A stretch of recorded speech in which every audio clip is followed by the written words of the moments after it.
Абай Құнанбаев ұлы ақын, ағартушы, философ. Ол қазіргі Шығыс Қазақстан облысы Абай ауданында Шыңғыс тауының бауырында дүниеге келген. Абай шығармашылығы қазақ әдебиетінің, әлем әдебиетінің, адамзат қоғамының өшпес, ескірмес асыл қазынасы. Ол өз шығармаларында жастарды өнер білімге, адал еңбек етуге, халыққа пайда келтіруге үндейді.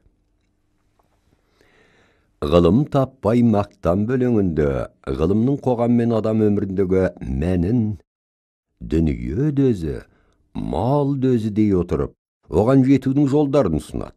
Абай адамның адамшылығын өсіріп, ғылымын арттыруға себеп болатын 5 жақсы нәрсе: талап, еңбек, терең ой, қанағат, рақым деп атап көрсетеді.